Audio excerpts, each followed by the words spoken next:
એનઆરઆઈને શહેર પોલીસથી બેદરકારીનો કડવો અનુભવ થયો છે, જેના કારણે એને અમેરિકન એમ્બેસીમાં જાણ કરી મદદની માંગ કરી છે. માણીજા ખાતેના એનઆરઆઈના ઘરમાંથી 25 લાખ ઉપરાંતની માલમત્તાની ચોરી થયાના સમાચાર દિવસ બાદ ફરિયાદ નોંધી છે. એ પણ માત્ર 1.53 લાખની, જેની યોગ્ય તપાસ નહીં કરવામાં આવતા અમેરિકન એમ્બેસી અને ગૃહમંત્રીને રજૂઆત કરી છે. દીપકભાઈ વર્ષોથી અગાઉ અમેરિકાના નોર્થ કોરિના સ્થાયી થયા છે. ત્યાંનું નાગરિકત્વ પ્રાપ્ત કર્યું છે. ઓસીઆઈ કાર્ડ ધરાવે છે, જેમણે વડોદરામાં મકાન રાખ્યું છે અને ભારત આવે ત્યારે ત્યાં રહે છે. હાલમાં પારિવારિક લગ્ન પ્રસંગ હોવાથી દીપકભાઈ પરિવાર સાથે તારીખ 4 ઘર બંધ કરીને ભરૂચ જિલ્લામાં ઝઘડિયા પાસે આવેલા અવિધા ગામે ગયા હતા. 6 તારીખે સાંજે પરત આવતા એ દરમિયાન એમને પાડોશીનો ફોન આવ્યો કે ઘરમાં ચોરી થઈ એવું લાગતું જણાવ્યું હતું. દીપકભાઈએ ઘરે આવીને જોતા ઘરમાં સામાન વેર વિખેર હતો. દાગીના, રોકડ સહિતની રોકડ રકમની ચોરી થઈ. પરિણામે દીપકભાઈને 6 તારીખે સાંજે 5:30 વાગે કંટ્રોલ રૂમને જાણ કરી. ફોન કર્યા અને 2.5 કલાક વીતી ગયો છતાં પોલીસ નહીં આવતા અંતે પાડોશીએ લઈ દીપકભાઈ મકરપુરા પોલીસ મથકે પહોંચ્યા. પોલીસ જવાન દીપકભાઈના ઘરે પહોંચ્યા. ત્યાં જોઈને જવાનોએ જણાવ્યું કે આવતીકાલે સવારે અમારી ટીમ આવશે. એના 3 દિવસ વીતી જવા છતાં કોઈ પોલીસની ટીમ તપાસ માટે આવી ન હતી. આ 3 દિવસ દરમિયાન દીપકભાઈ બીજાના ઘરે રહ્યા. પોલીસનો ફોન આવતા દીપકભાઈ પોલીસ મથકે બોલાવ્યા અને 25 લાખની માલમત્તાની ચોરી અંગે ઘટનાની 4 દિવસ બાદ 10 તારીખે 1,53,000ની ફરિયાદ નોંધી, જેના કારણે વ્યતીત થયેલા દીપકભાઈએ અમેરિકન એમ્બેસીમાં ઈમેલ કરીને મદદ માંગી. જ્યારે ગૃહમંત્રીને પણ પત્ર લખી વડોદરા પોલીસની બેદરકારી અંગે જાણ કરી છે અને પોલીસ ચોરોનો આંકડો કેમ છુપાવે છે એ સવાલ ઉપસ્થિત થઈ રહ્યો છે. એનઆરઆઈ દીપકભાઈએ જણાવ્યું કે મારા ઘરમાં $4800, 3,000નું ભારતીય ચલણ, 7 તોલા દાગીના અને તે 4 કેરેટની ડાયમંડની વીંટી મળી 25 લાખ ઉપરાંતની ચોરી થઈ છે. પોલીસે અરજી લીધી છે, એમાં 4 ડાયમંડની વીંટી લખી નથી. ડોગ સ્કોડ કે ફિંગરપ્રિન્ટ યોગ્ય સમયે લેવાયા નથી. પુરાવાનો નાશ થઈ ગયો એમ હું માનું છું. તપાસની ટીમની રાહ જોઈ રહ્યો છું. 3 દિવસ ઘરમાં કોઈ સામાન્ય અડ્યો ન હતો અને બહાર રહ્યો હતો.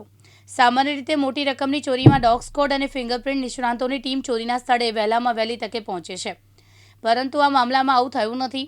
પોલીસે લીધેલી અરજીમાં $4800, જેની કિંમત ₹80 પ્રમાણે 4 લાખ જેટલી થાય છે. સૌથી કિંમતી 4 કેરેટના રિયલ ડાયમંડની વીંટી હતી, જેની કિંમત દીપકભાઈએ 15 લાખ જણાવી છે, પરંતુ પોલીસે ફરિયાદમાં એની કોઈ કિંમત દર્શાવી નથી. દીપકભાઈએ જણાવ્યું કે 25 લાખની માલમત્તા સામે માત્ર 1,53,000ની કિંમત પોલીસે દર્શાવી છે.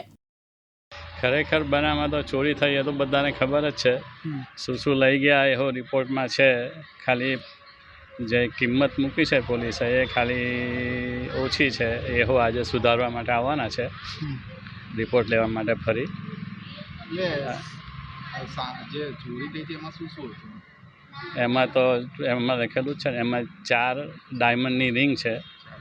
હા, 4 ડાયમંડની રિંગ છે, 4 વોચીસ છે અને એક આઈફોન છે અને $4800 છે. પોલીસ દ્વારા કેટલા રૂપિયાની ચોરી બતાવવામાં આવી છે ને ચોરી થઈ છે કેટલા રૂપિયા? ચોરી બતાવવામાં આવી છે 1,53,000 જેવી છે, કંઈ પોલીસે લખેલું છે અંદર. અને ચોરી તો આમ 25 લાખની આસપાસ છે. એટલે પોલીસ દ્વારા 1,00,000 લાખની આસપાસ બતાવવામાં આવી છે અને ચોરી થઈ છે એકચ્યુઅલી 25 લાખ. હા. ચોરી કયા તારીખે થઈ હતી? ચોરી થઈ આની 6 તારીખે.